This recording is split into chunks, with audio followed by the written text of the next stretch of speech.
మీకు inter complete అయిపోయిందా? Inter తర్వాత ఇంజినీరింగ్‌లోకి ఎలా వెళ్ళాలన్న కన్ఫ్యూజన్‌లో ఉన్నారా? అయితే ఈ వీడియో మీకోసమే. అలానే ఈ వీడియో ఓన్లీ స్టూడెంట్స్‌కే కాకుండా పేరెంట్స్ కూడా అర్థమయ్యే విధంగా అయితే ఎక్స్‌ప్లెయిన్ చేయబోతున్నాను. మీరు గవర్నమెంట్ జాబ్‌లోకి వెళ్దాము అని అనుకుంటే అప్పుడు మీరు బీటెక్ తీసుకొని వేస్ట్ అవుతుంది. మీరు డైరెక్ట్‌గా డిగ్రీలోకి వెళ్ళిపోవచ్చు. అలా కాకుండా మీరు టెక్నికల్ కోర్సెస్ సైడ్‌కి వెళ్దాము, కొంచెం ఎర్లీగా సెటిల్ అవుదాము అని అనుకుంటే మాత్రం బీటెక్ అయితే best option. So first step, set your goal based on your interest. Technical సైడ్కి వెళ్దాం అనుకుంటున్నారు, సో బీటెక్ తీసుకుంటారు. కానీ బీటెక్ తీసుకునే ముందు నేనైతే ఒక డిస్క్లైమర్ అయితే ఇద్దాము అనుకుంటున్నాను. మిమ్మల్ని భయపెట్టాలి అని అయితే కాదు. బీటెక్ అనేది హ్యాపీ డేస్ మూవీలో ఉన్నంత జాలీగా అయితే ఉండదు. రియాలిటీలోకి వస్తే completing a B Tech is quite challenging.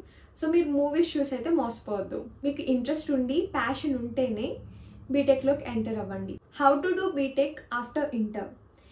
బీటెక్లోకి enter అవ్వాలి అంటే ఇంటర్ ఎంపీసీ తర్వాత ఎంట్రన్స్ ఎగ్జామ్ అయితే ఉంటుంది. అదే ఎంసెట్. ఏపీ వాళ్ళకైతే ఎంసెట్, తెలంగాణ వాళ్ళకైతే టీసెట్. సో ఈ ఎంసెట్ ఆర్ టీసెట్ కోచింగ్ అనేది ఇంటర్ ఫస్ట్ ఇయర్ నుంచే ఇవ్వడం స్టార్ట్ చేస్తారు. యూజువల్గా స్టూడెంట్స్ అనే వాళ్ళు నెగ్లెక్ట్ చేస్తారు. ఐపీ మార్క్స్ మీద ఎక్కువ కాన్సన్ట్రేట్ చేస్తారు, కానీ ఎంసెట్ నెగ్లెక్ట్ చేస్తారు. కానీ ఐపీ మార్క్స్ కంటే ఎంసెటే చాలా ఇంపార్టెంట్. అది మనం బీటెక్లోకి వచ్చాక రియలైజ్ అవుతాం. సో ఈవెన్ మీరు ఇంటర్లో ఎంసెట్ సరిగ్గా ప్రిపేర్ అవ్వకపోయినా ఇంటర్ అనేది March mid are March end complete అయితే మీకు మే వరకు టైం ఉంటుంది ప్రాక్టీస్ చేయడానికి. ఈ టైం పీరియడ్లో మీరు సమ్మర్ హాలిడేస్లా కాకుండా కెరియర్ మీద ఫోకస్ చేయాలి అన్న మైండ్ సెట్తో ఫుల్ కాన్సన్ట్రేషన్ పెట్టి ఎంసెట్ ఎగ్జామ్ ఎంట్రన్స్కి అయితే ప్రిపేర్ అవ్వండి. ఈ ఎంసెట్ ర్యాంకింగ్ అనేది రిజర్వేషన్ బేస్డ్. లైక్ ఓసీ వాళ్ళకైతే తక్కువ ర్యాంక్ రావాలి, లైక్ రిమైనింగ్ వాళ్ళకైతే కొంచెం యావరేజ్ వచ్చినా పర్లేదు. So based on that me preparation అనేది ఉండాలి. వన్స్ మీరు EAMCET are JEE mains exams attempt చేసేసిన ఇమీడియట్గా చేయాల్సిన స్టెప్ ఏంటి అంటే లిస్ట్ ఆఫ్ కాలేజెస్ని ప్రిపేర్ చేసుకోవడం. మీ సైడ్ అనాలిసిస్ అయితే స్టార్ట్ చేయండి. ఏ కాలేజెస్ బాగున్నాయి అని ఒక లిస్ట్ అయితే ప్రిపేర్ చేసుకోండి. ఒక 5 to 10 కాలేజెస్ లిస్ట్ అయితే ప్రిపేర్ చేసుకోండి. అనాలిసిస్ ఎలా చేయాలి అంటే ఆ పర్టికులర్ కాలేజ్కి ఎన్ని నెంబర్ ఆఫ్ ప్లేస్మెంట్స్ వస్తున్నాయి, నెంబర్ ఆఫ్ కంపెనీస్ సైన్ చేసినాయి ఆ కాలేజ్కి. అలాంటి ప్లేస్మెంట్స్ రావడమే కాదు, జాయినింగ్ లెటర్ కూడా రావాలి. మనకి ఆఫర్ లెటర్, జాయినింగ్ లెటర్ అని 2 లెటర్స్ ఉంటాయి. ఒక పర్టికులర్ కంపెనీలో సెలెక్ట్ అయితే ఆఫర్ లెటర్ ఇస్తారు. ఆఫర్ లెటర్ ఇచ్చి జాయినింగ్ లెటర్ ఇవ్వకపోతే వేస్ట్. జాయినింగ్ లెటర్ అంటే మీరు ఏ పర్టికులర్ డేట్కి వచ్చి ఆ కంపెనీలో జాయిన్ అవ్వాలి అన్న లెటర్ లేకుండా ఓన్లీ ఆఫర్ లెటర్ ఉంటే మీరు ఎన్ని ఇయర్స్ అయినా ఆఫర్ లెటర్ పెట్టుకొని యూజ్ లేదు.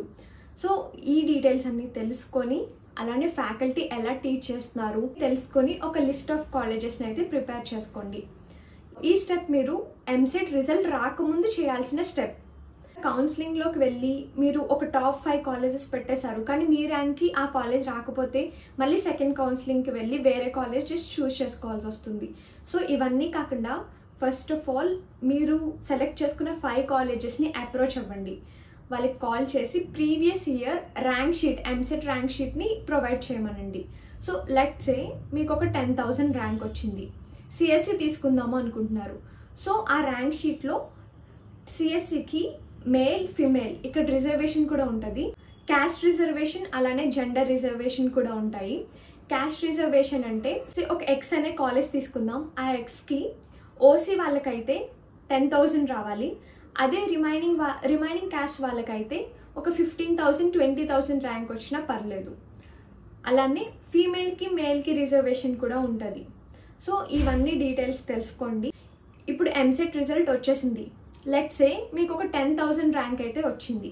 ర్యాంక్ ఒక 10,000 వచ్చింది అనుకున్నాం కదా. ఎక్స్ అనే కాలేజ్లో సిఎస్సిలో జాయిన్ అవ్వాలి అంటే 5,000 వచ్చి ఉండాలి అనుకుందాం. సో మీకు 10,000 వచ్చింది, కానీ ఆ కాలేజ్లో 5,000 ర్యాంక్ వచ్చిన స్టూడెంట్స్ మాత్రమే తీసుకుంటారు. కాబట్టి మీరు ఆ కాలేజ్లో జాయిన్ అవ్వడానికి ప్రాబబిలిటీ అయితే చాలా తక్కువ ఉంది. సో మీరు నెక్స్ట్ కాలేజ్కి వెళ్ళి నెక్స్ట్ కాలేజ్ ర్యాంక్ షీట్ కూడా తెలుసుకుంటారు. సో అలా ఒక లిస్ట్ ఆఫ్ కాలేజెస్ని ప్రిపేర్ చేసుకోవడం వల్ల మీకు ఒక ఐడియా అయితే వస్తుంది ఏ కాలేజ్లో మీరు సెలెక్ట్ అవ్వచ్చు అని చెప్పి. అలానే ఈ ర్యాంక్ షీట్ అనేది ఎవ్రీ ఇయర్ ఒకలా ఉండదు, ఎవ్రీ ఇయర్ చేంజ్ అవుతూ ఉంటుంది. ఆ ఇయర్లో ఎంతమంది స్టూడెంట్స్ ఎగ్జామ్ అటెంప్ట్ చేశారు, వాళ్ళకి ఎంత ర్యాంక్ వచ్చింది అన్న డీటెయిల్స్ మీద అయితే ర్యాంక్ షీట్ అనేది డిపెండ్ అవుతుంది. ప్రీ ప్లాన్ గా లేకుండా డైరెక్ట్ గా కౌన్సిలింగ్ వెళ్ళి ఏదో ఒక కాలేజ్ పెట్టేసుకుంటే మీకు మేబీ కౌన్సిలింగ్ లో కాలేజ్ రాకపోవచ్చు, మళ్ళీ నెక్స్ట్ కౌన్సిలింగ్ వెళ్ళి టైం వేస్ట్ చేసుకోవాల్సి వస్తుంది. సో ఈ స్టెప్ లో మాత్రం కొంచెం ప్రీ ప్లాన్ గా ఉండండి. నా కౌన్సిలింగ్ అంటే ఏంటో చూద్దాం. వన్స్ మీకు ఎంసెట్ ర్యాంక్ వచ్చింది, ఏ పర్టికులర్ కాలేజ్ లో జాయిన్ అవ్వాలి అని చూస్ చేసుకునే ప్రాసెస్సే కౌన్సిలింగ్. మనకి మొత్తం 3 కౌన్సిలింగ్స్ ఉంటాయి. నెంబర్ ఆఫ్ కాలేజెస్ అయితే కౌన్సిలింగ్ లో చూస్ చేసుకోవచ్చు. మీరు ఒక 10 కాలేజెస్ అయితే కౌన్సిలింగ్ లో పెట్టుకున్నారు అనుకుంది, కానీ ఈ 10 కాలేజెస్ లో మీకు ఎక్కడ సీట్ రాలేదు అనుకుంటే డిసప్పాయింట్ అవ్వద్దు. Second counselling and third counselling కూడా ఉంటాయి. మీరు మేబీ ఆ లిస్ట్ ప్రిపేర్ చేసుకోవడంలో ఎక్కడైనా మిస్టేక్ చేయొచ్చు. సో అందుకే ప్రీ ప్లాన్ గా ఉండమంటున్నా. ఒక 20 days డిఫరెన్స్ లో ఇంకొక కౌన్సిలింగ్ అయితే ఉంటుంది. మళ్ళీ సెకండ్ కౌన్సిలింగ్ లో కొంచెం కేర్ఫుల్ గా ఉండి లిస్ట్ ఆఫ్ కాలేజెస్ అయితే చూస్ చేసుకోండి. నెక్స్ట్ అలాగే థర్డ్ కౌన్సిలింగ్ కూడా ఉంటుంది. ఈ కౌన్సిలింగ్ లో ఓన్లీ ఒక పర్టికులర్ బ్రాంచ్ చూస్ చేసుకోవాల్సిన అవసరం లేదు. ఫర్ ఎగ్జాంపుల్ మీరు ఒక SRKR లో జాయిన్ అవుదామా అనుకుంటున్నారు. మీకు CSE interest, AI interest, EC interest, కానీ మీ ఫస్ట్ ప్రయారిటీ CSE అనుకుందాం. So SRKR CSE, SRKR ECE, SRKR AI. So ఒక పర్టికులర్ కాలేజెస్ లో ఎన్ని బ్రాంచెస్ అయినా చూస్ చేసుకోవచ్చు. ఆ కాలేజ్ లో సీట్స్ అవైలబిలిటీ బట్టి సీట్ అలాట్ అవుతుంది. So this is all about counselling. Hope నేనైతే డీటెయిల్ గా ఎక్స్ప్లెయిన్ చేశాను అని అనుకుంటున్నాను. స్టిల్ మీకు ఇంకేమైనా డౌట్స్ ఉంటే please let me know in the comment section. If నా ఎఫర్ట్స్ కనుక మీకు నచ్చితే please do subscribe and like the video. Thank you.